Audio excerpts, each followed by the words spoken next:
How's it going, everybody? And welcome to this next installment of the Stupid Questions podcast. Today on the podcast, we have Tamara Jewett. She is a Toronto Canadian, born and raised professional triathlete and lawyer. Well, she doesn't specialize in anything necessarily, but she's worked in tax law and is thinking about maybe doing that post triathlon career, but we will see. Today, we have her on the podcast just talking a lot about her personal story.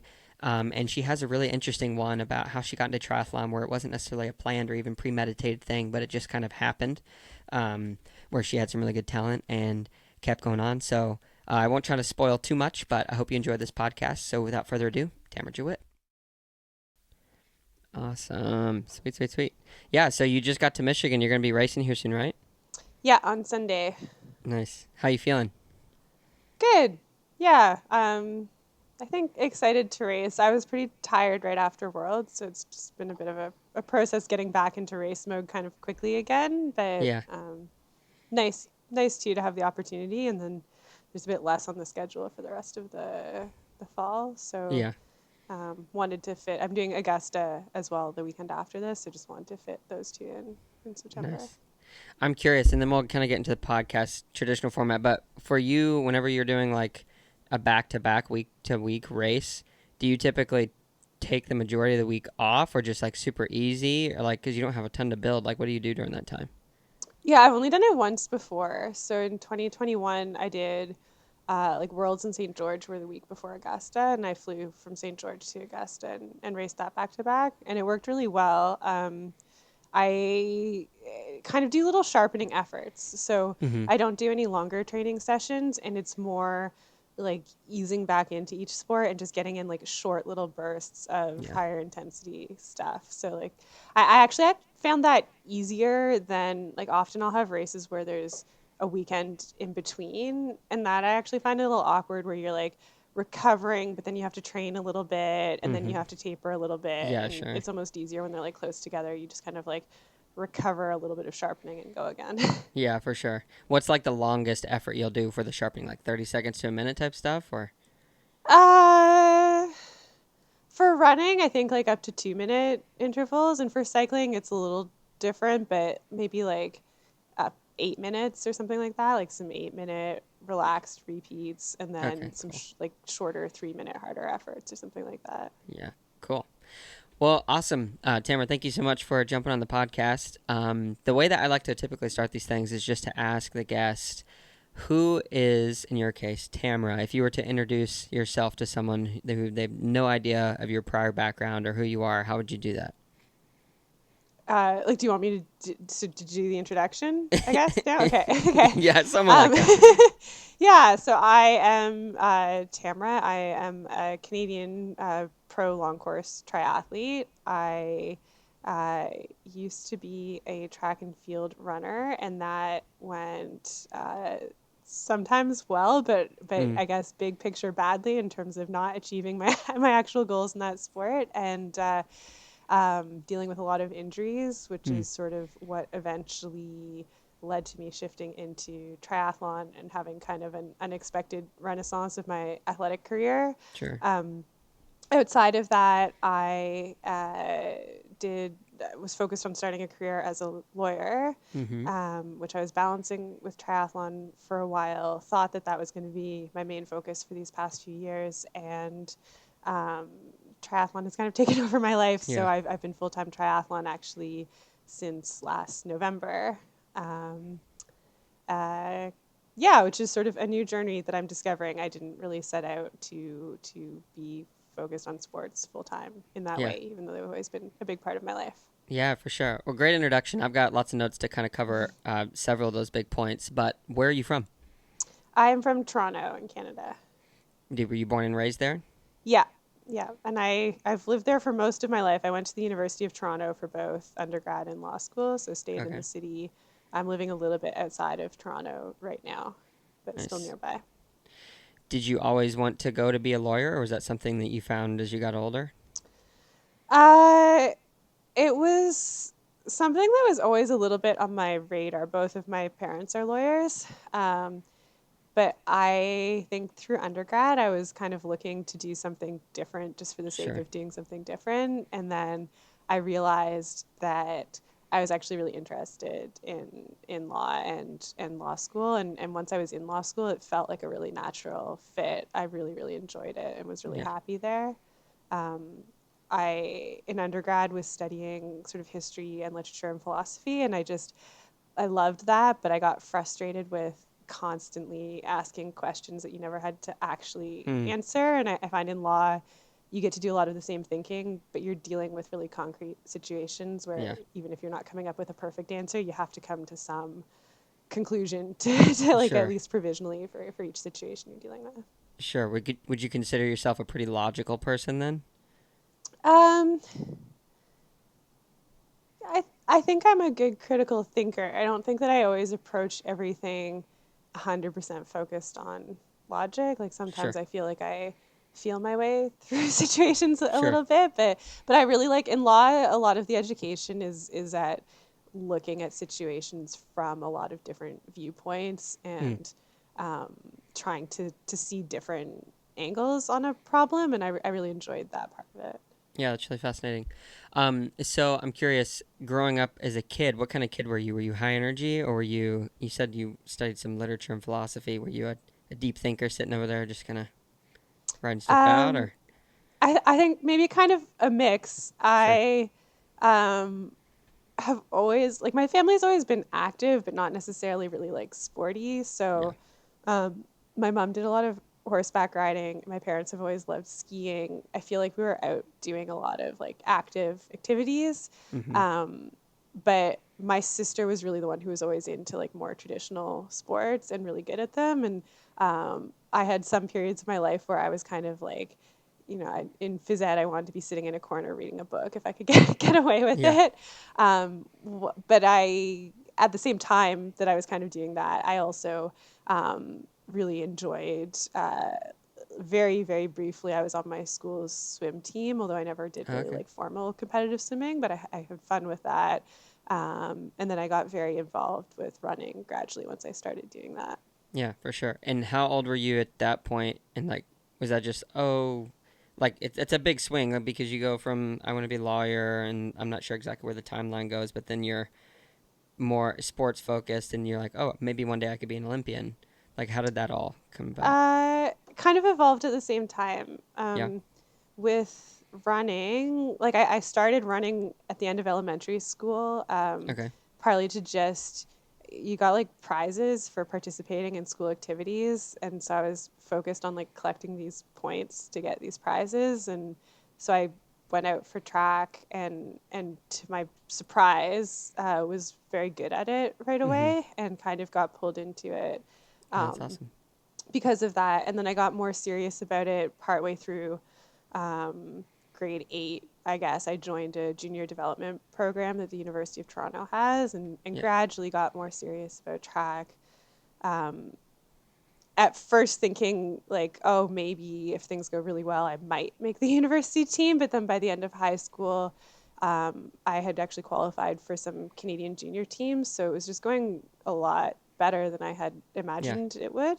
Um, so I got more and more involved in that. At the same time, I was really ambitious with my academic studies and very focused on that. And through university, like my original plan was to try to make an Olympic team in middle distance track. At the same time, I always imagined that I would have a big academic focus, Yeah. which I think in running is it works particularly well in running. It still can be a difficult balance for people, but your training Sure. hours in running are kind of like naturally constrained by what your body can handle, Sure. and definitely a lot less than what I find they are in triathlon. So Mm-hmm. it was a pretty natural balance, and I imagined that my track career would kind of end when I was 26, and then my full time focus would be other things that I was Yeah. doing. So I'm curious, as you started to go along this path and you realize, okay, I'm not too bad at that, because that sounds like a common theme as you progressed in the sport world. As you realize these things, was it more of outside influence, encouragement that kind of pushed you along, like, hey, you should join the junior development team. Hey, you should think about getting on the university team. Or was it something you're like, oh, I want to do that?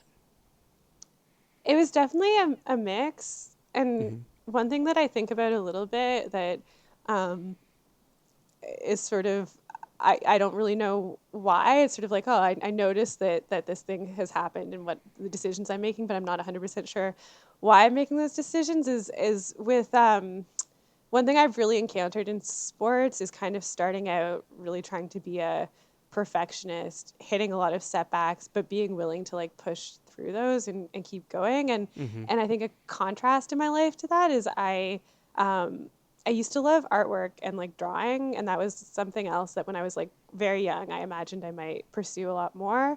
And I was such a perfectionist about it, and it kind of discouraged me from continuing with the activity. Like I was too hard on myself about it to the point that I kind of gradually stopped. And then Mm. for some reason in sport, it was like the opposite. Like I just kind of kept hanging on to it and hanging on to it. And so definitely the outside encouragement was a part of it. Having some success was a part of it. And um, uh, at times has really expanded my horizons and what I'm willing to set as goals. But there has always been sort of throughout the whole time this underlying determination to just keep sticking Keep with going the at it. work that I'm doing in sport. And I'm not sure really at the end of the day in some ways why that is so directed at the sports that I do as opposed to like other areas where I haven't felt quite the same way necessarily. Yeah, for sure. Would you consider yourself more motivated by like external motivators where someone, let's just say positive versus negative? If someone's like, "Oh, Tamara, you're so good," and I'm sure you get that, but there's also the negative side of things like, "Oh, well, she's struggled with this. She may not do perform here well." Da da da da da. Which one do you respond better to? I always respond better to positive. Yeah, So I think in that typical, like, I don't know, the imaginary kind of like university situation where you have the like, half the class will fail or something like yeah, that to like try yeah, to motivate people. I actually find that kind of discouraging and less motivating. yeah, But if someone is like, you could succeed at this, I find that very motivating and yeah, definitely start putting more energy into it, I find. yeah. So, and we'll touch on some of the other things that have happened more recently in your career. But as you've kind of grown, um, I know in my life I'm not nearly as famous as you, but I've experienced like these different levels of you're known for something, you get this platform, and then it comes with a certain level of I don't know, notoriety is the best word, but people start to like put you in this box, or it feels like that, where they relate to you in that way, and they're like, "Oh, that's so cool." As that has happened, has that affected you in any type of way, good or bad, where you've like kind of struggled to deal with it, or has it been like a pretty easy process so far? I think it's always a little bit of an adjustment in triathlon as things start to go better and better and a wider audience starts to notice what I'm doing. Mm-hmm. I'm not sure I could identify like really concrete adjustments I've had to make, but it definitely I can always feel it a little bit because it goes from, having a small group of people who probably know you better and know a lot about what you're doing supporting you to Sure. sort of more and more people sort of following, but it's more at a distance and it just feels more public and less kind Yeah. of um, uh, I don't know. There's like more variety and it's less of the people who just like closely have followed the whole journey. So I definitely Yeah. feel that adjustment, and maybe sometimes it adds some pressure into just making sure I'm thoughtful in how I'm presenting Yeah. myself and trying to like make sure that I'm really, I don't know, displaying that I'm living up to like my own values that I set for Yeah. myself as For well sure. and how I interact with that. But um, uh, I think it's really helped me in triathlon that I've had a really long period of like pretty lonely failure in track Sure. where it really does narrow down to just the very closest people who Mm. have supported you through your whole journey, and finding kind of a solid baseline in sport that is um, not very public and not really supported by strong performances, but definitely involving a lot of hard work. That kind of period of like dealing with the running injuries that I was going through Yeah. and getting to a point where I was having good international results again, I think was very grounding in the end and is like an important, um, I don't know, important period of my life that I can like go back to feel grounded in some ways in terms of how that felt and how I got through it. Yeah, for sure. And I want to touch on that some. So you had this tear in your plantar fascia in 2017 that required 18 months, it sounds like, or a long time Yeah. of recovery. How did that injury come about? I mean, be as detailed as you want. And then what was that recovery period like? Because just for context for anyone, I got an IT band issue that lasted 3 months and I thought my life was over. So I'm curious, 18 months is such a long time. Yeah, it was really, really long. It Yeah. was really hard. It was kind of the final straw on top of a really long series of similar but smaller things. Mm-hmm. So, um, the first major running injury that I ever got was also a plantar fascia tear. It did not last that long. It was about a 4 month recovery process, maybe something like that. That was in the spring and summer of 2009, right at the end of my junior track career. Mm-hmm. And that was like brutal. I'd never experienced like a real injury or something that like lasts that Yeah. long. And there, though, it was pretty clear in some ways why it had happened. So I was getting healthier, but kind of chronically underfueling in track. And it was my first year of university, and I was trying to deal with a full course load, adjusting to university life, competing for the University of Toronto, and competing on Canadian junior teams. And I just hit this like excruciating period where I was traveling to races both for the university and internationally, stressed about balancing my academics and not getting very much sleep, well underfueling, and like it just there were a Yeah. lot of easy things to pinpoint to fix to try to prevent that again. But I felt that as we kept on trying to address each of those pieces over the next almost decade, I was still just running into injury after injury after injury. So I would have plantar fasciitis again. I had a Mm. disc bulge in my lower back. I had two stress fractures in my femur at different times. I had a Sheesh. tibial stress fracture. Um, I had an issue with a bone in my big toe that was like, it's like a ridiculously small part of your anatomy to keep you out of your Yeah, to sport. keep So you it from just, running. um, so that just went on and on and on. And I felt, at times it was really, really difficult because we felt like we were peeling away layers of the onion in terms of dealing with things that were problems that could be causing this. Mm. But I just wasn't really catching a break. So, Yeah. so I felt like I was working with good people. We were working hard to try to prevent this, and these injuries would just come on very suddenly sometimes. And that is kind of what happened with that final plantar fascia tear.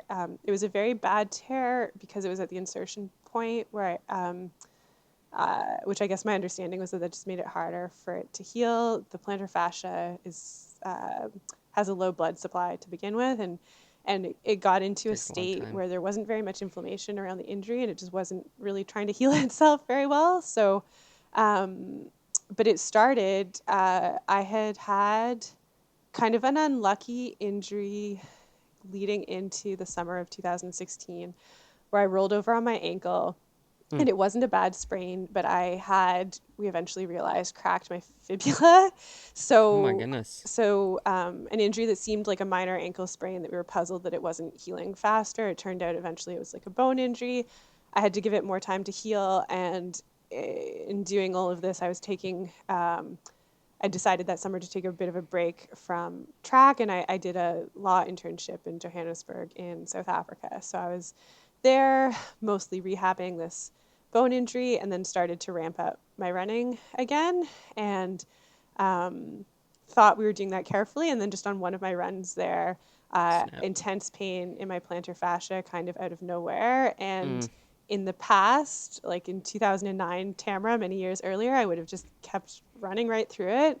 Um, Trying to learn lessons from the past, I stopped my run immediately, Yeah. rested it, and thought maybe this will be like a week off, a few days off, and wasn't running properly again for 18 more months after that.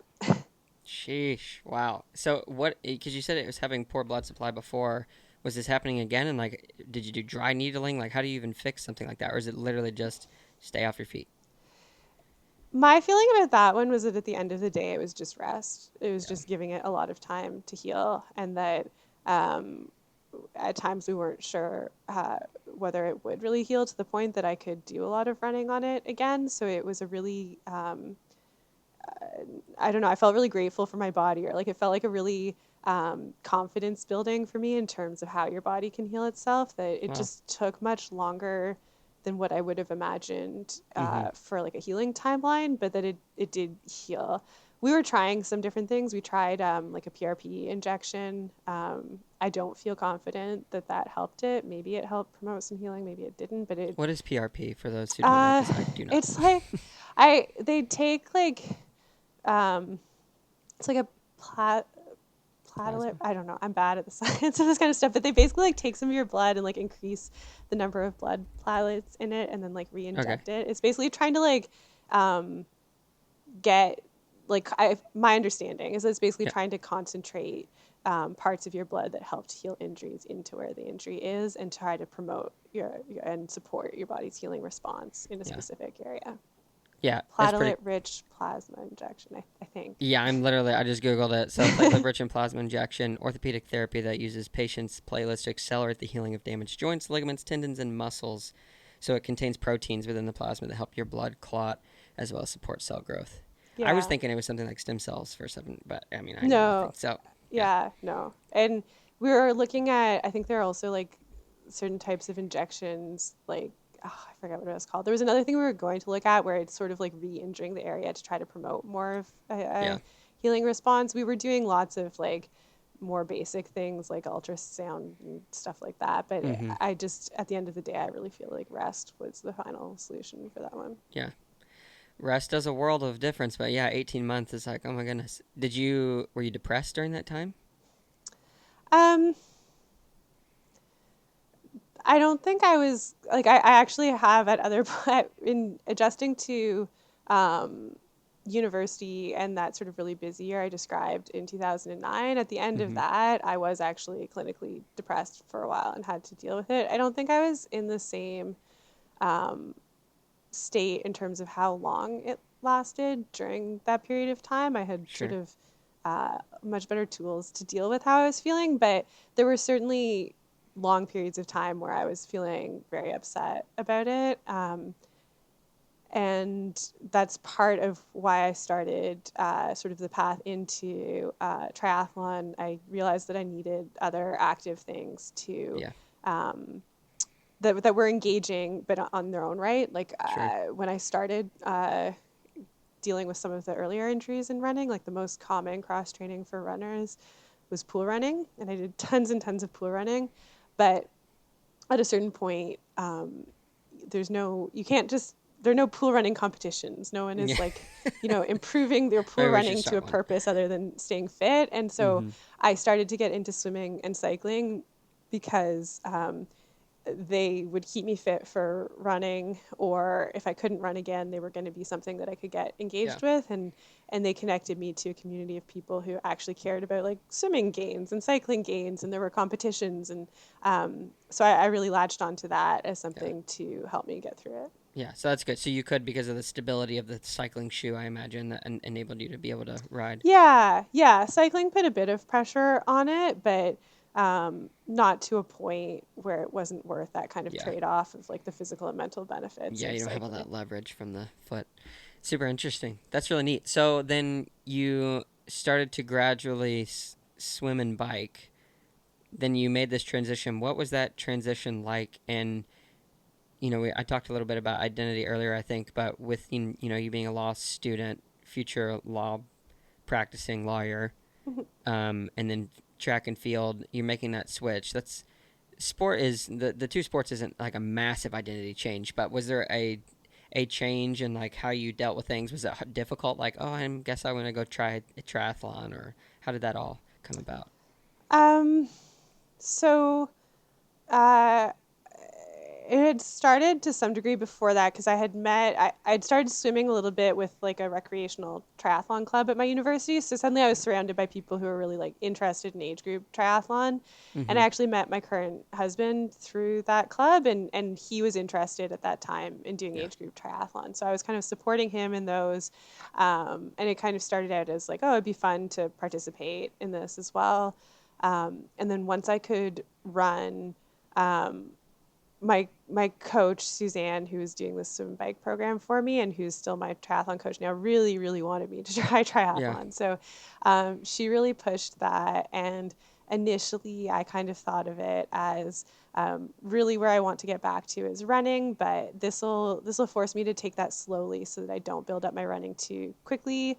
Um, so it'll kind of keep that in check. I'll like try this a little bit to use this little bit of swim bike work that I've done, and then I'll probably transition back to just running full time, Yeah. and um, that'll be that. I'll probably stop swimming, swimming and Yeah. cycling, but the more I did it, the more I really enjoyed triathlon and realized I'd come to develop a relationship with swimming and a relationship with cycling that I also want to continue to develop in those sports. Mm-hmm. And just had a lot of fun racing triathlons in Ontario. I did sort of an age group season in Ontario. Yeah, and you had a And ton of wins, I'm pretty sure, if I was looking through yeah, your stuff. Yeah. yeah, yeah, yeah. It was a very successful age group season, and um, my partner Chris was also competing at a lot of those races, so it was fun for us to sort of do on weekends together.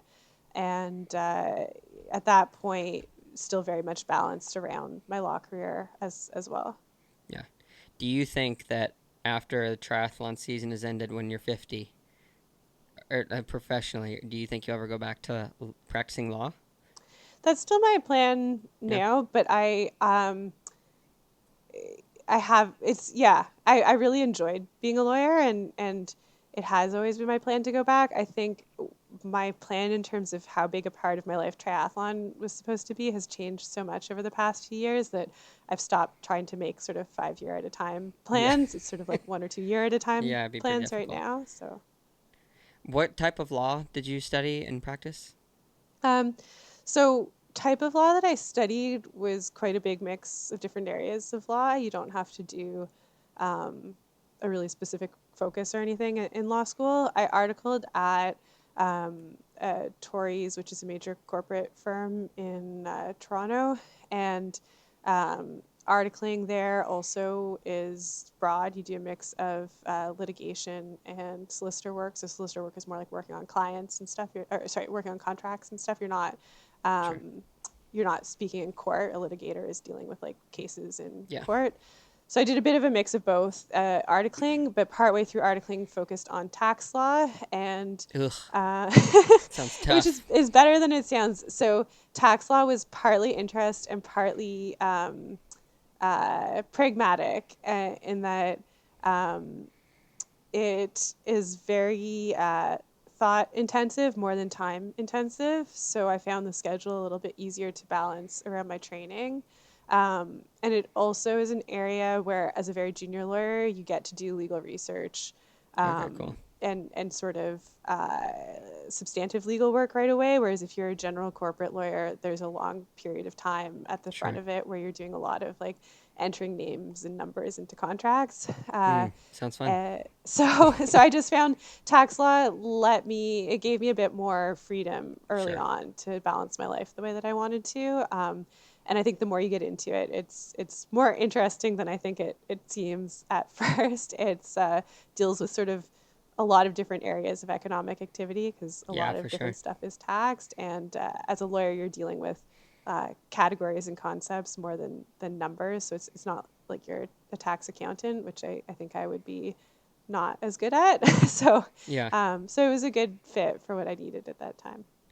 I think it'd be a great idea once you decide to do that, like Tamara's tax triathlon law firm or something like that. It seems like there would probably be a market with all the triathletes, especially as money starts to come more into the sport because there's a lot you can do to, I know very little, but you can do to kind of not necessarily get around, but not have to pay a ton of taxes. I don't know how you feel on that Yeah, I topic, actually but find I need like tax help as a triathlete because it's more like I know where to find the information sometimes, but it's actually a lot of work to like get a Yeah. full picture of the area. And athletes can have kind of a complicated tax situation because their income is coming from a lot of different Yeah. sources and also sometimes a lot of different countries and jurisdictions involved. So just like sorting through that efficiently can be a little tough. Yeah, that's super fascinating to me. So, I've done some business stuff and had my own businesses. Typically, what I do is like an LLC type of a thing, and you have everything kind of come through that. What do triathletes typically do for prize earnings? Do you have to fill out a W-9? Do they give you a 1099 whenever they pay you? Like, how does all that work? Yeah, I'm still kind of sorting out my US tax status. Oh, that's I right, I Canada. finally have like it took them a long time to get me like a taxpayer number and so then I file on the basis of being sort of like a business in the States, but I don't know as much about American tax law, and so it's a bit more of a process for me to engage with that. At a lower level, there is a provision in the Canada US tax treaty where prize money is only taxed if it reaches a certain threshold. And then what would happen is if you're not sort of somehow like doing business in the United States and it's just tax money, it's all taxed at sort of like a set rate under that treaty that's Interesting. 15% basically. And the so if you're under that threshold, you don't have to worry about US tax. And that was nice for a little bit. But then if you're doing well, Yeah, hopefully you are above that you're threshold. taking And names. then it's a bit more of an organizational thing to sort out. And because if you're just dealing with that withholding tax, it's quite a high rate of tax, and it doesn't only apply to like once you hit that threshold, it applies to all of your prize money. It doesn't only apply to prize money that's above the Yeah. threshold. That's super fascinating. I guarantee you, or I would closely guarantee, that almost no one's talking about that kind of stuff. So I feel like there's definitely a market there to help a lot of triathletes, internationally even. I don't know how international tax works, but that's wild. Yeah, super interesting. Yeah. Yeah, when I've looked into it, there's more support for like really well established sports. Like sports leagues where you have like pro athletes making a huge amount of money. There's Yeah, definitely more of a business focus on yeah, helping them, and I think sometimes actually even like specific tax treaty provisions that are thinking about sports in that way, as opposed to the situation of sort of like a professional triathlete where you're more of an individual business yourself. yeah. Super interesting. So I am curious. Do you know Emma Pallant Brown? A little bit, yeah. Nice. She had. I was fascinated as you were telling me your story. Some of the parallels between, because I'm pretty sure she, if I remember correctly, she also was doing track and then got pretty bad injured, and then tried a triathlon. And was like, oh, I'm kind of good at this, and went into it. So I was just wondering if you guys had ever connected on We've that. never talked about that specifically. It's a pretty common story in triathlon, I I'm think. starting to Like, find that out. Yeah, this is yeah. like the 12th episode I recorded, and I was like, oh, that's fascinating. What do you? How do you feel about that? Is that a good thing? Bad thing? Does it matter?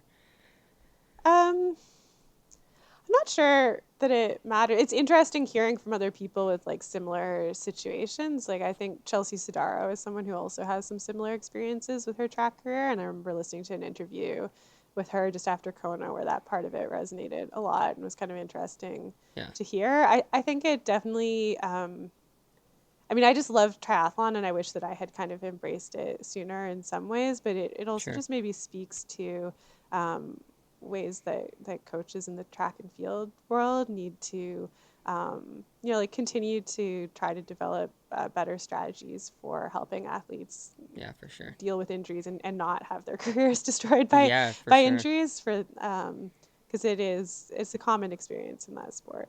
Yeah.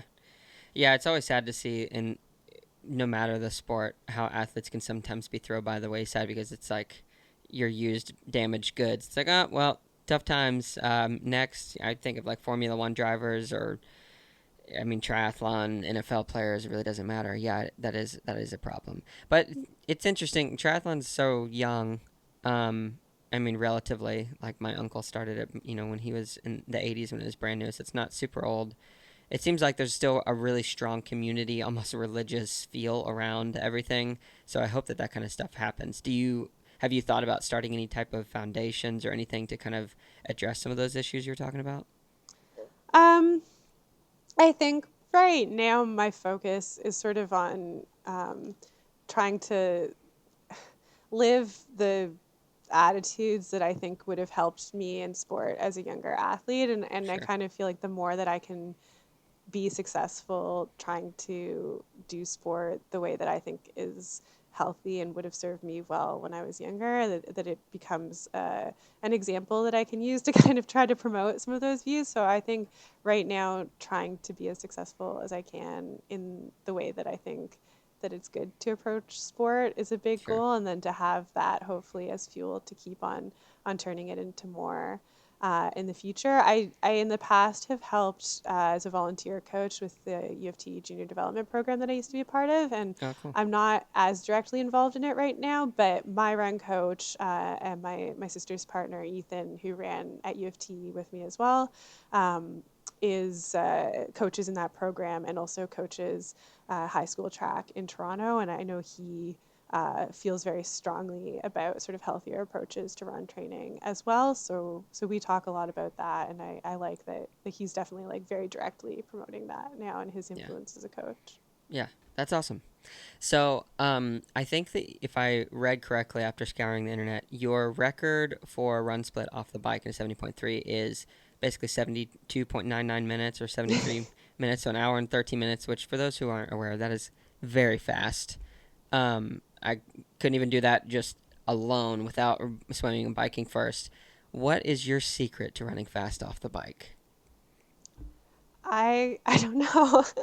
I don't know. I've been pleased as things have developed that it seems like I have been able to run well off of the bike, and that improving my cycling doesn't seem like, hopefully so far to be interfering with the way I'm able to run. But I Mm-hmm. don't, that's, I don't know, just like a talent that I have that is partly developed also through years and years of training as a Yeah, about there and runner. doing it. And um, I don't know. It's sort of my superpower that I'm keeping on sort of working on, but I don't know 100% where it came from. And I think uh, in running, sort of similarly, like I was just very talented at running right away when I started, and that actually really scared me at first Really? because it felt like it had come out of nowhere so that it could just disappear suddenly one day.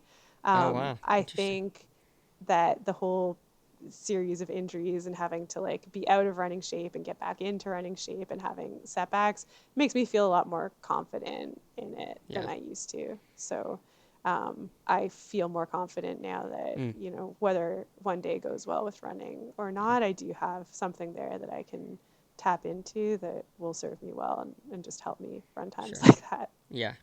For sure, it's interesting. I was just thinking about just relationships or anything in general. It's the ups and downs that over time breed confidence and or trust in whatever the thing is, running or marriage or whatever stuff like that. So that's an interesting parallel. Really cool. So for running that fast off the bike, I'm asking this almost selfishly because I've been trying to work on that. With your like bike nutrition and then training nutrition, are you like super stickler on no matter what I'm doing, it's kind of like the same as race day nutrition, or do you spend a lot of time working on that kind of stuff? No, it's actually in a bit of a category right now of stuff that we want to put a bigger conscious focus on. I have rule of thumb race day nutrition pretty dialed in for a 70.3. If I try a full, I think it's something we're going to need to focus more on because I think there's less. I don't know, you Room can for run into error. trouble more. Yeah. I think you can get away in a 70.3 with a bit less there than you Yeah. can sometimes in a full. I do nutrition very intuitively when I'm training. So in a race, I do really have a set amount that I'm trying to get through. In You do or you training, don't? I do. In a You do. race, I have like now it's sort of based on like what has worked before, and we have sort of, and we're um, I had started working with a sports nutritionist dietitian who I know through the running community on trying to be a bit more precise about that. And the year just got away from me a little bit in terms of busyness and stuff to focus on. So it's a bit of a fall project to come back to. But I do have something that works pretty well for me in races. In training, it's just very intuitive. I think the more that I have um, brought up my bike power and uh, running, I taken more and more nutrition, I think, in my training. Like I feel I need it more. And I just kind of go with what my body is asking for and have found that that works for me pretty well, as long as I am not getting in its way by feeling like I need to like restrict nutrition for some way, Sure. for some reason. I do feel that if I go based on feel, it seems to work pretty well for what I'm doing right now. Yeah. That's super fascinating. So you're not, when you, especially even race day, you just kind of have stuff in your bike and you take it as you think you're going to need it, or you're like, oh, I'm shooting for 60 to 80 carbs an hour, this much salt. I take it kind of, I guess I have like a rough gauge of like every half hour I should be taking something in, but it's a little depends on the race dynamics, and if it's a moment where it's like easier to grab my bottle and I'll take advantage of that and take more in then. So it just depends a little bit on how the race is unfolding and what it's easy to focus on in that Yeah, moment as well. that's I cool. definitely really try to get through all of the nutrition that I've put out on my bike because um, I, the one Dallas last year at the PTO US Open for 2022, I guess, I Mm-hmm. got pretty discouraged on the bike and just stopped paying attention to nutrition and had one of my worst runs ever. It It was did also really affect me. really So I hot. think, Yeah. yeah, no, it was a really rough day for a lot of reasons, but I felt pretty annoyed with myself afterwards that I had kind of partly consciously just given up a little bit, and part of that being given up on getting in the nutrition that I needed, and I think that that made it harder to rally later in the race as well, and just was really not setting myself up well for any success on the run. So I'm pretty diligent now about getting through everything that I put out to take in on the bike. For sure. So what's your stack of nutrition, if you don't mind telling me, for the bike for Michigan this weekend? Yeah, so I have the precision nutrition. I Precision endurance, I think is what it's called. yeah, Yeah. precision. They changed it because it was like hydration and anyway. Oh, I didn't know that. Actually, I should know this. They are a are they a sponsor, but sponsor? Oh. precision hydration and nutrition. uh, their chews I really really like. Okay. So I'll put out. I think each set of two is like 102, sorry, 120 calories. So I'll be aiming to take in like four chews roughly per hour of the race. Um, so it ends up being uh, like what, like 16 of their chews, more or less. I always put like a little bit extra in case something falls off my bike or something like Yeah, that. super And smart. I just find those really easy to like grab and shove into my mouth during the race rather than playing around with gels. And I kind of like having something that's not just liquid. Yeah. Sort of, I don't know, it's like encouraging and energizing in some way to be like chewing away at something on the Yeah. bike a little bit. So I'll do that, and then I have their hydration mix, and I'll put 2 scoops in one bottle and one or two scoops in another bottle, depending a little bit on temperature. If it's cooler, I can get away with a little bit less sometimes. So And you're loading then those bottles up in the morning. yeah, and if it's hot out, if it's a cooler race, I find just that 2 bottles is fine. If it's a hotter day, I'll have an extra bottle of just water. Okay, nice. Um, how concentrated? You said 2 to 4 scoops, depending on. Yeah, it's at least 2 scoops. Okay. Usually 2 scoops, yeah, per So your bottle. bike time you're shooting for Michigan is gonna be like 2:10, 2 hours. Do you even know? Uh, Closer to 210 probably. I don't Yeah. I don't really know, like course to course it always varies a little Yeah, it bit does and like vary. I'm wind trying to think of conditions. this So Michigan one, like how flat the I course is. always gauge it based on like I'm usually racing for like a bit over 4 hours in total time for the Yep. race. So I kind of gauge my nutrition based on that. But I take in most of it on the bike. I'll have like a banana or something right before the swim. I will always Oh, leave a gel in T2 that I can grab if I feel like I'm going to need it on the run. But for the run, I'm mostly just taking um, some Gatorade once in a while at aid stations if I feel like I need a little bit of extra. and the focus of my nutrition plan is really on the bike. But that's very specific to the 70.3. Like in a full, I think it's quite different. You do need to be Yeah, taking because you're in going a more little throughout the slower and whole you gotta race. eat a ton more. Yeah, I did a full this past weekend, and mm, let me tell you, if you mess it up on mile 80, you're gonna mess it up for the rest of the miles. It's a tough time. Yeah, no, it's really interesting in fulls watching where like so many people run into trouble at that like 30K of the the run mark, which is so late in the race. And I guess it's not so different like in a marathon that will happen a bit too. Yeah, It's where people will often describe kind of hitting a wall, but I think yeah, I think that's sort of next level nutrition and needs a bigger focus on nutrition than a 70.3 does. sure. For your run, or not run, but for your next year, are you thinking about Ironman, like a full? I am thinking about it, but it's hard right now to find a really good time. Yeah, just Right for because all the next big year, I think races. it's a bit of wait to see what the PTO does concretely in terms of this sort of tour that they've Yeah. announced and what that actually looks like, what the qualification for that is like, and how it fits in around the Ironman schedule. And we still really want to be making sort of like power gains over the 70.3 distance and sort of really pushing that. So Mm-hmm. 70.3 Worlds in New Zealand next year, we expect to be a big focus. And because Cool. of the timing of that, it also makes it a little bit awkward because that's mid-December. So I think having a really serious 70.3 focus to maximize what we're doing in that Yeah. distance makes it difficult to fit an Ironman in somewhere else, particularly because I don't have past experience in the full distance. So I think for someone who's been in and out of both distances, it's less risky to throw Sure. one in somewhere there. Sure. How old are you, if you don't mind me asking? I'm 33, Okay. Yeah. So you still got so I'm quite a not while. not so old, but not so young either.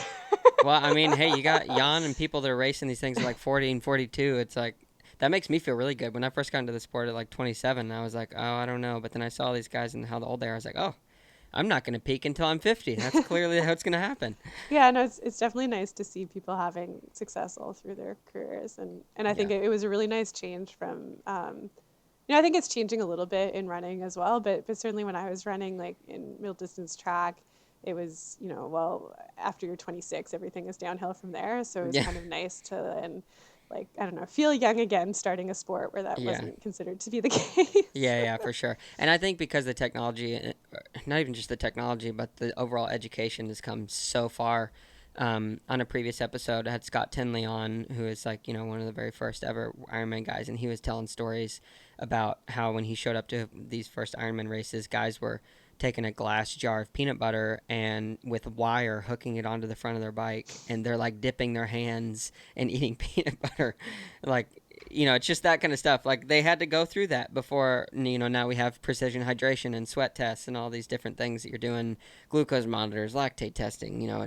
It's a long way to go still, I think, because we are so young. But it's nice to know that a lot of those guys sacrifice their health so that we can Yeah, learn. and I think attitudes to training and recovery and just realizing smarter ways to train makes a really big difference for older athletes, Yeah. especially like I think certainly running, like my impression of like the attitude to running in the 90s was more and more and more like tons of mileage and maybe like 10 people will completely break down, but one or two of them is going to succeed. And Sure. obviously, like as you age, that becomes a worse and worse way to train, where the recovery piece becomes really important for Mm-hmm. maintaining your performance and fitness. So um, yeah, yeah, hopefully that trend continues. It's nice to Yeah. be able to keep improving through your 30s.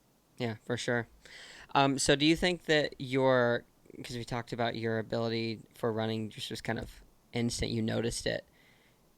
Are your parents athletic? Is there some kind of gene pool that you're pulling from that you just weren't aware of that is super gifted? Like, is there someone behind you that you can look back now and be like, oh yeah, they were kind of this way?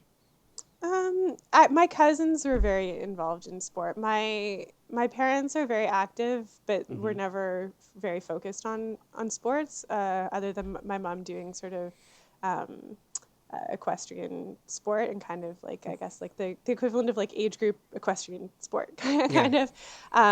But I do have a cousin who was an Olympic cross country skier. Oh, cool. Um, So he competed in the Vancouver Olympics, and that was a huge focus for a lot of his life, professional cross country skiing. And his sister was a very high level trampolinist, but before trampoline was an Olympic sport, and is now a very strong cyclist. So they're Wow. probably my closest references for like very serious athletes in the Yeah. family. So I guess definitely there's something there, but it was a big surprise to me, really. Like um, in my first cross country race, I remember kind of thinking like, oh, it's wild that someone is going to win this race. Like Yeah.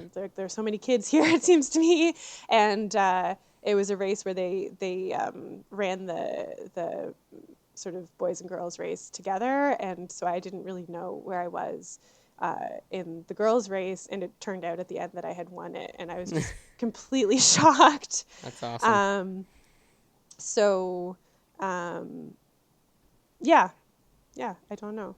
It's definitely obviously been a lot of work to maintain being able to run at a high level against better and better competition, but that natural talent just was there at the start. Yeah, for sure. What's your husband's name? Chris. Chris. Is Chris also pretty athletic? Is he still keeping up with triathlon? He sort of he is very athletic. He hates running. Oh, really? Well, that's So tough. I think the first few months of our relationship, he was a very avid runner, but hasn't really kept it Hey, you gotta up. invest.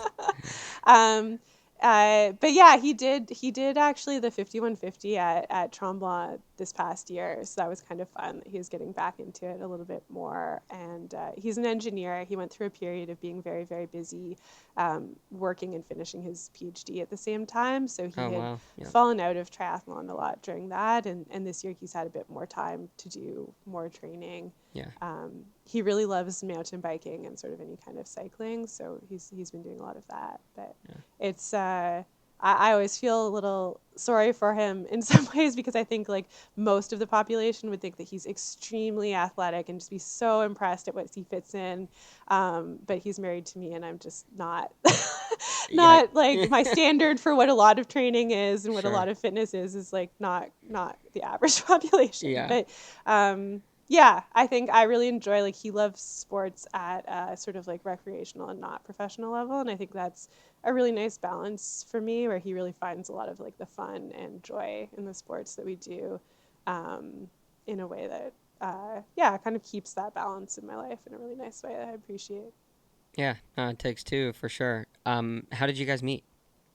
Triathlon club swim Oh, practice. that's right. You told me that. Yeah. Yeah. So is it Mm-hmm. like he's like, "Hey, Tamara, we should hang out sometime," or like, how did that interaction It, begin? oh, it was really nice because I think I don't know, for whatever reason, he just like really caught my eye as I was shallowly doing a survey of who I thought was cute at swim practice.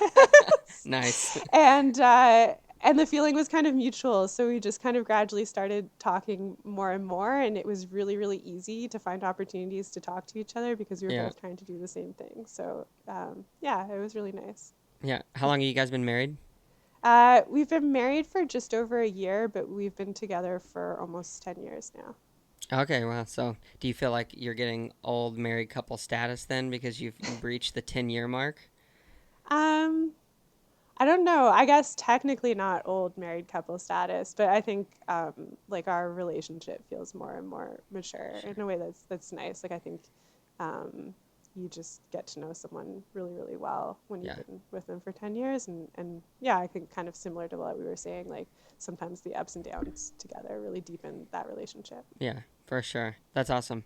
Has it ever been like do you guys have conversation of like okay, well, like you saying to him, well, my career is kind of taking off us in this direction. Do we focus on this for the next 10 years and then maybe focus more on your career? Or is it relatively easy for you guys to balance him being an engineer and you being kind of professional? Because you're traveling probably more and Mm. more, especially with the PTO open or the tour coming up and all that stuff. Like, how do you guys work through that stuff?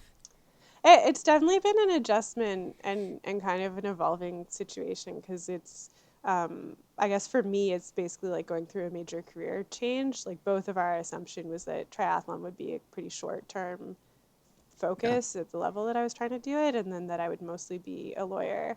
and we were kind of planning our life around that. And he's incredibly supportive of triathlon, but it definitely has caused like tension as we both try to figure out what it's going to look Yeah. like for to build our life around like a completely different career path than what we expected. So I think that's still a process, and it's getting.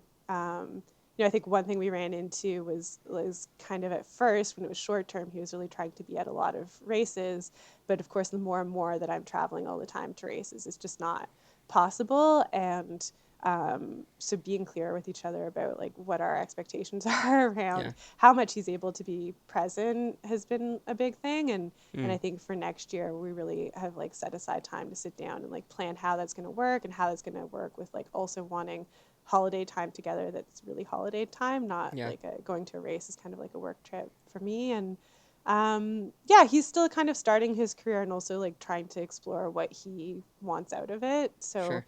I think this whole discovery of pro triathlon has taken up a lot of airtime, and I think also recently we've shifted a little bit more into to him getting to air some more of his feelings about like how his job is Sure. going as he's a bit further into it and what he wants out of that. So yeah, it's a bit of a Yeah. process. Yeah. Sure. Thanks for sharing. That's awesome. What kind of engineer is Chris? He does machine learning, which is very Oh, broad. he's like Um, legit tech but engineer. Okay. yeah, so right now he's at a company called Aplanix that does a lot of well, I guess what he's doing is a lot of work with LiDAR, which is like a Yeah. type of It's awesome. sensor that works where GPS doesn't work, and it's helping things like autonomous vehicles figure out where they are if they can't use GPS. Vision. Yeah. Yeah. That's really neat. Well, good for him. That would be interesting to see how you guys progress and stuff. And when you do have kids, the super athletes that they may become, or the super engineers, you never know. Um, Yeah.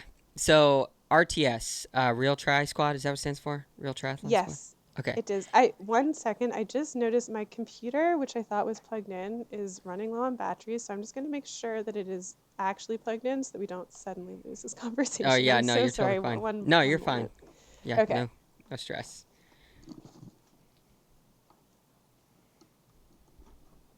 If we had a sponsor, we would now be playing the sponsor. Okay. Sorry about that. That should be good now. No, you're good. Um, so Real Tri Squad, how did you get involved? I know that you are writing for them or in charge of like the newsletter. Obviously, that fits a little bit of your skill set outside of triathlon because you like writing and things like that. So, how did you get involved? Tell me what you do on a day to day basis for them.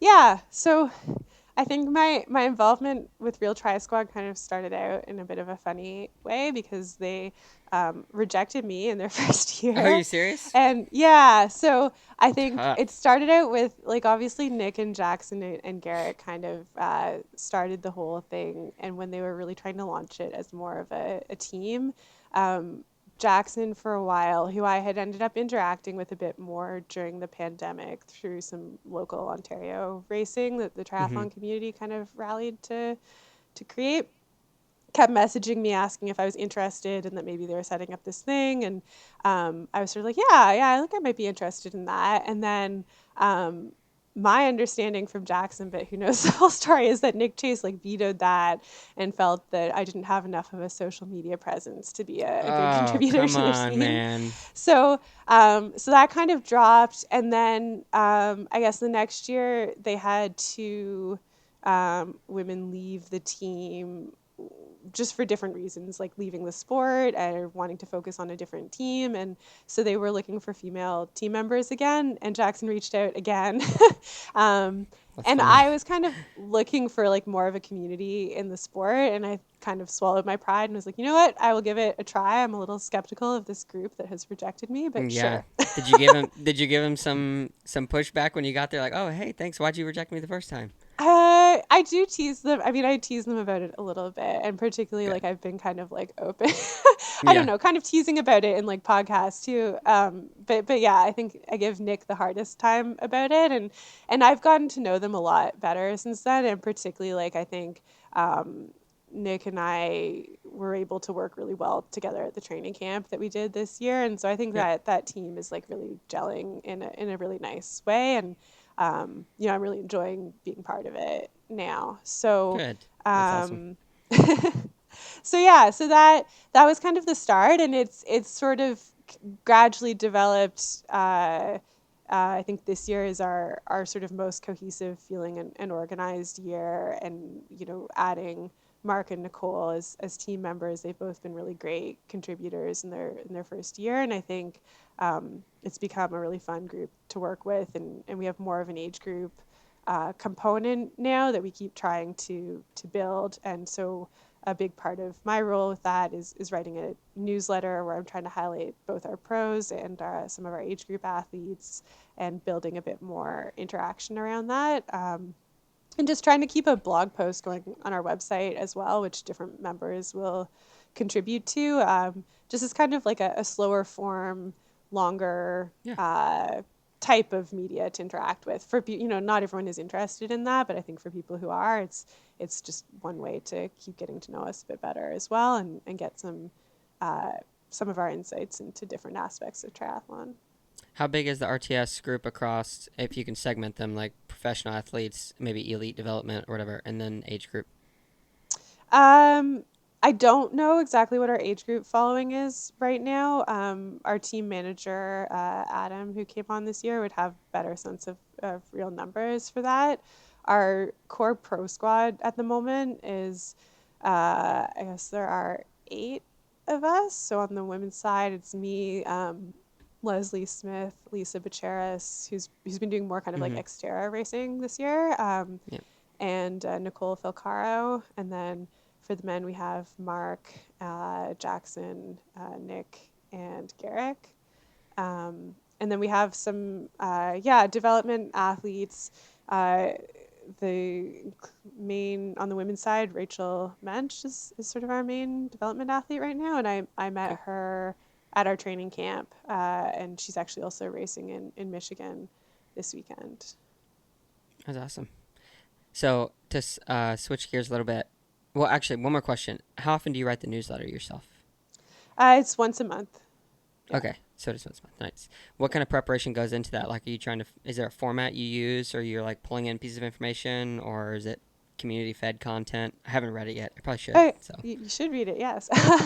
It's yeah. No. It's I try to keep like each bit of information in it kind of like short, easy to read, and put a lot of pictures in. So we use Mailchimp for like yeah. formats for that, and I'm just Oh, updating that.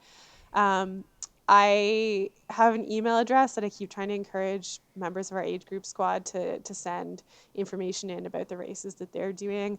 If I'm at a race where I'm like particularly aware of someone from our age group squad, I'll try to pester them to give me a good story. Nice. So that's really a work in progress to highlight and get to know our age group members more and more. But it's really something we're trying to promote, and trying to have more interaction. And then I'll also have a lot of recaps of uh, different races that our pros have been involved in. And that's a lot of me running after all of them to get little quotes or thoughts about their race experience All right. to share. And we'll always have some tips as well for just all sorts of different aspects of triathlon. Yeah. Cool. Yeah, we'll have to check it out and link it in the show notes for sure. Yeah. If Some good somebody like wants, sponsored discount codes as well. okay, nice. Yeah, for sure. Yeah. Yeah. For the age group people who would want to join RTS, how does that work? Is it just go to the website, find a link? Yeah, yeah. Okay. There's a link through our website, and if they're having trouble for some reason, just reach out to any one of us, and we'll Okay, nice. help them. But you can also like, there's no commitment to subscribing to the newsletter either. Sure. Like, you can just subscribe, see whether you like it or not. Yeah. Yeah. Can we buy kits? Yeah, the kit store isn't always open, but we always will advertise whenever it is So you can open, pre-order and and people plan. can. Yeah. Nice. Who designs the kits? I think this year it's been mostly Nick working with Jack Rue. Okay. That Nice. was, yeah. I actually love our kit now, but I was hesitant at first because it clashed with my With paint your bike? job on my bicycle. Yeah. So, Yeah, you're right.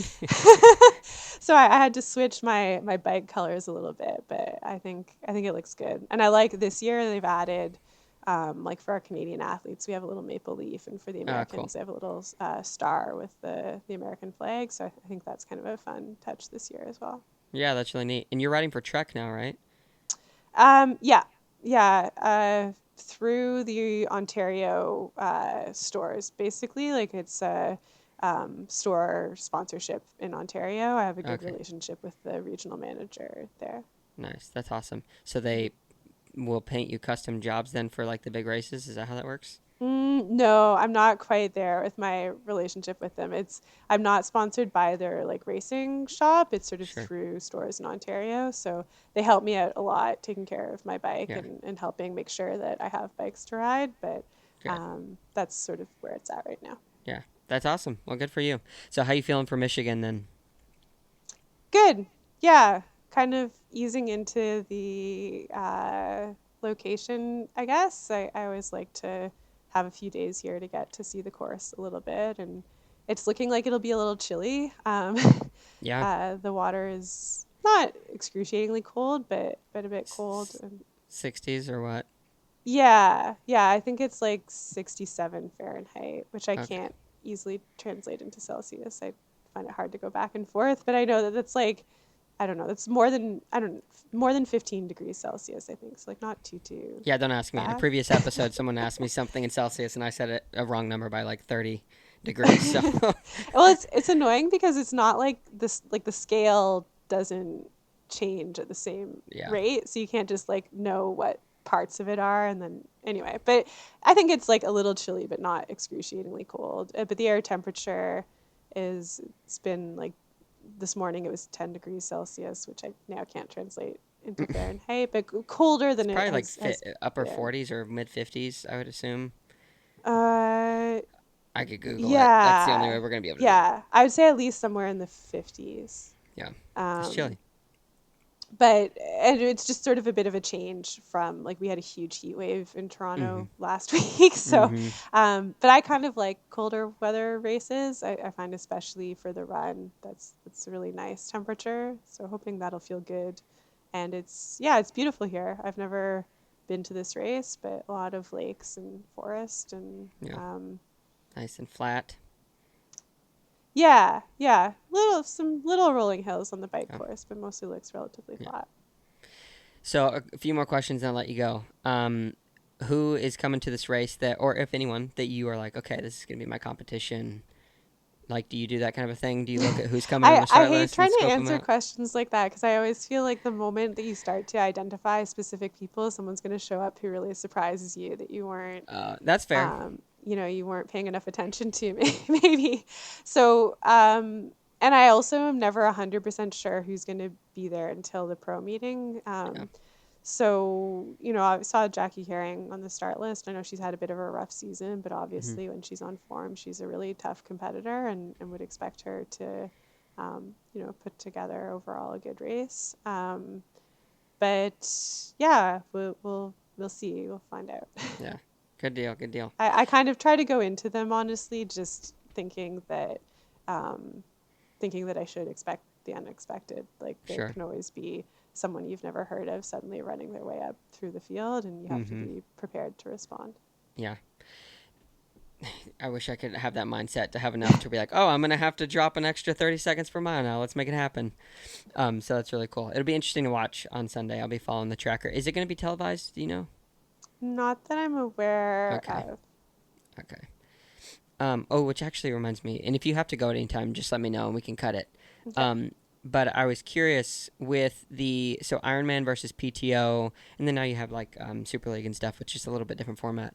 Um, what is the communication like between the PTO versus to athletes such as yourself and like Ironman nowadays?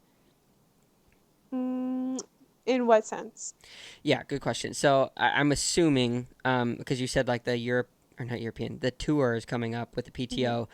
They obviously announce stuff on social media. Is that how you guys find out about this stuff too? Is when there's kind of a public press release, or is it they're texting you guys or letting you guys know like, hey, next year we're thinking about these dates, so you can kind of plan out because that takes a lot. Yeah, they will usually email us. I think from all race organizers for this past season, a lot of the communication was very last minute. I I think the PTO is still trying to get more organized. And it sounds like they have more of a plan for next season, but Yeah. we're expecting more information about it in October, I guess, at this Okay. point. Um, and Ironman has like a very uh, sort of, I don't know, dialed in routine around each Yeah. individual race for how they'll communicate with the pros, which is also by email. But in terms of what their overall plans and schedule will be, it has also been a little bit last minute over the past little while, and that is often just through their website as they update their list of pro Yeah. races. But they have, like, both organizations have people who are uh, representatives communicating with athletes, and so it's you would reach out to that person if you had specific questions, and they would try to get you information that Yeah. you needed. But it's interesting. It seems like an evolving situation right now in terms of how all of these different races will fit together, and I think. Yeah, it's unclear what next season will look like still, but I Yeah. think we'll get more clarity later in the fall. For sure.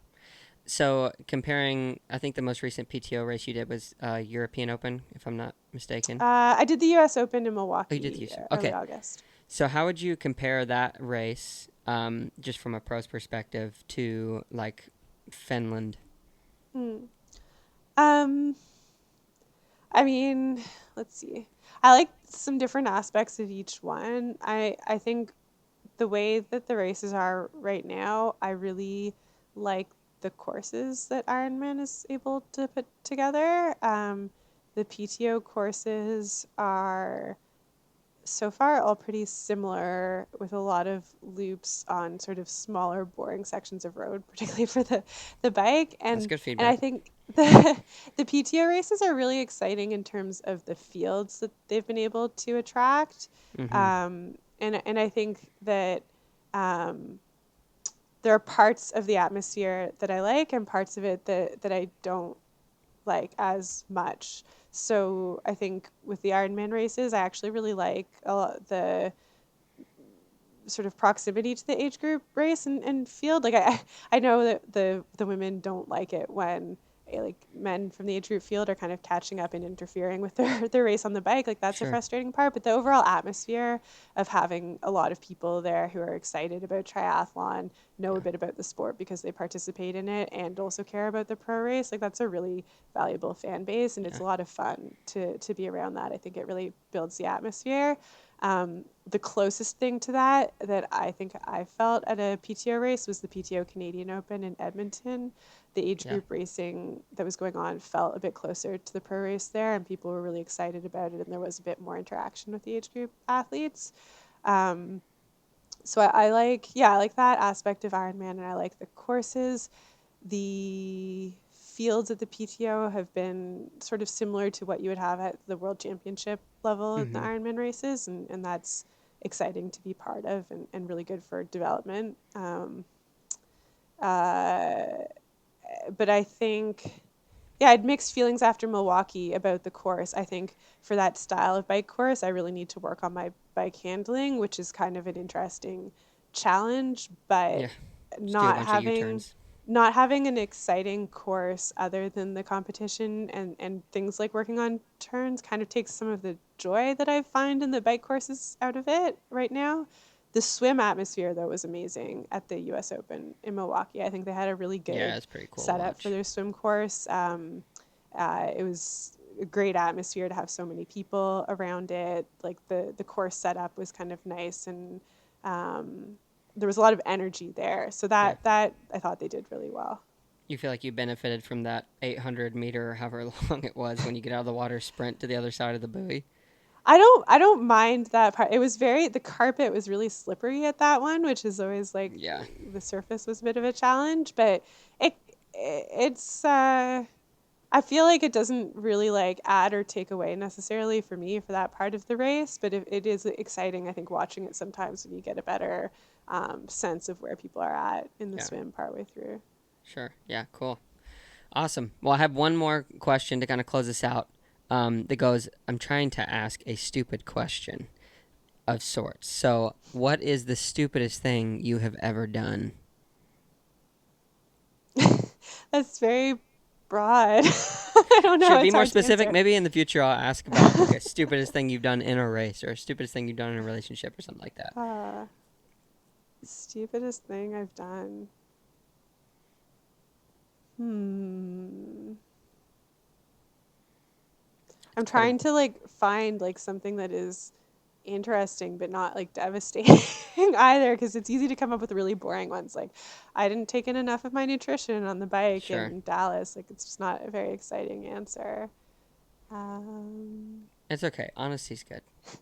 I mean, one of my worst cycling accidents was just really stupid, should have seen it coming, where I was really trying to push my power on the bicycle, and that became me being very, very focused on my bike computer and not being very focused on the road.